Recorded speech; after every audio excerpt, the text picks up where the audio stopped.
Now, 2010 and 11 was Australia's wettest two-year period on record, and 2012 has started off in similar fashion. While overall the wet conditions are positive for farmers, obviously I'd like to recognise the impact that the current floods are having on many in our rural and regional communities. And as the Minister said, our sympathies go out with them. However, once the floods have passed, the good subsoil moisture will provide a sound base for the coming winter crop, and high levels of water in storage provide a good base for irrigated farms over the next couple of years at least. For our medium-term forecast, though, we are assuming the climate will move to a more neutral or drier conditions over the next few years. However, as shown here for the Murray-Darling Basin, the record does show substantial variation over time, which makes the future, particularly over a 5-year period, quite difficult to predict. The extremes of the past 10 years are apparent, with the big dry of the last decade in stark contrast to the big wet of the last 2 years. Well, the important conclusion from this is that farmers need to build into their plans a range of alternative climate scenarios for the future, and that extended periods of wet and extended periods of dry are both likely scenarios. Our industries also need to build into their planning the impact of current and future government policies, both by Australian governments and by governments overseas.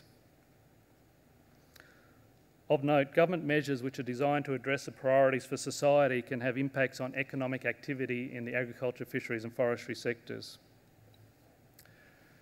Current areas of change or potential change include the water allocations in the Murray-Darling Basin, marine bioregional planning affecting offshore waters, obviously the intergovernmental agreement for Tasmanian forests, animal welfare for livestock, and policies which affect carbon mitigation and climate adaptation.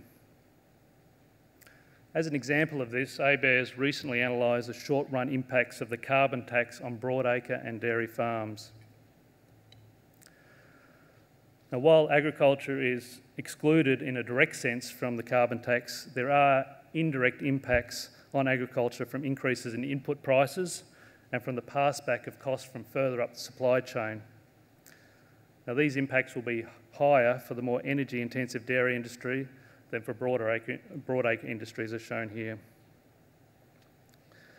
At the same time, as the Minister commented on, there are potential for farmers to take advantage of new measures such as a carbon farming initiative, which will provide some incentives to establish credits for on-farm mitigation activities that can be demonstrated to be additional to common practice.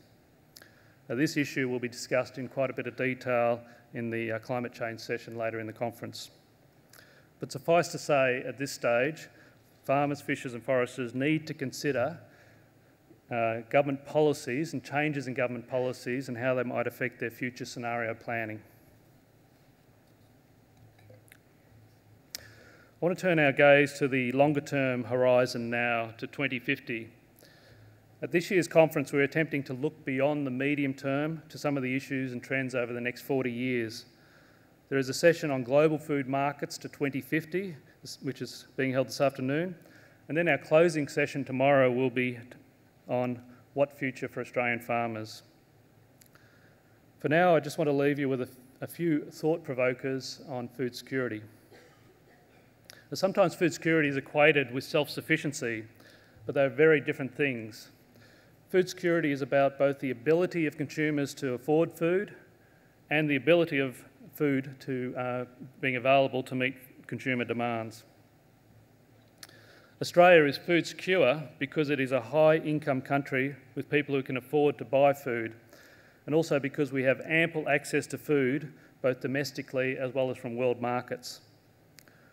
A resilient food supply is one that allows the possibility of accessing food from a range of sources. If we just look at an example of what happened with banana prices last year when we were so dependent on supply from one region alone. Australia does produce enough food, though, to feed more than just itself. It can also feed parts of the world. However, the question is, how much can we do to contribute to food security in the world? In the Global Markets to 2050 session this afternoon, ABARES will be presenting some new research on the likely growth in food demand to 2050 in various regions of the world. This slide, which comes from that research, shows the actual and projected food consumption, which is equivalent to production, to 2050. That growth that we see reflects two things: rising population from 7 billion to 9 billion in the world, and a rising middle income class in developing countries, which will consume more food per person. Overall, this represents a 77% increase in food demand over the next 40-odd years.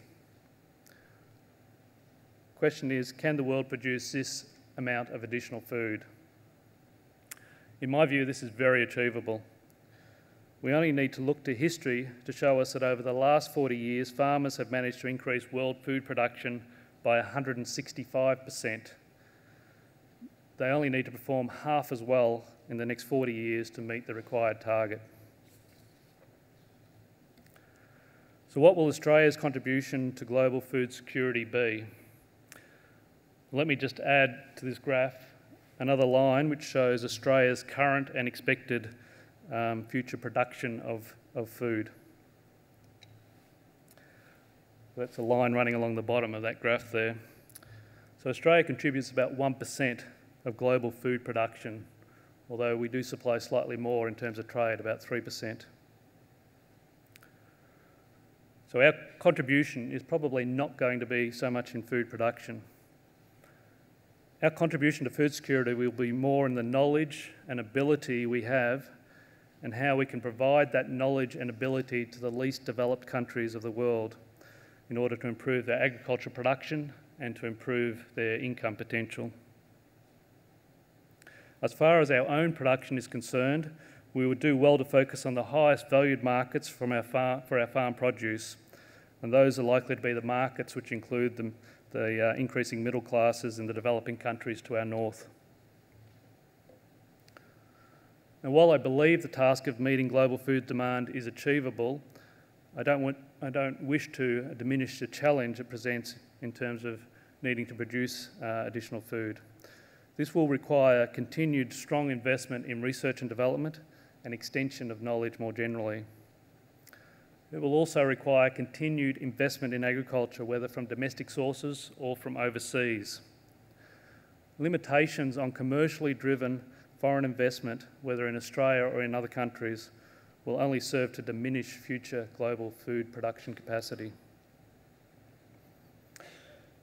Let me close by saying that the current improved position for many farmers provides a great opportunity to think about the challenges for the immediate future and into the longer term.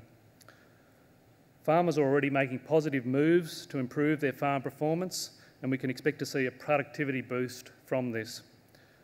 Careful planning by our farmers, fishers and foresters should position our sectors well for the challenges of the future. Thank you.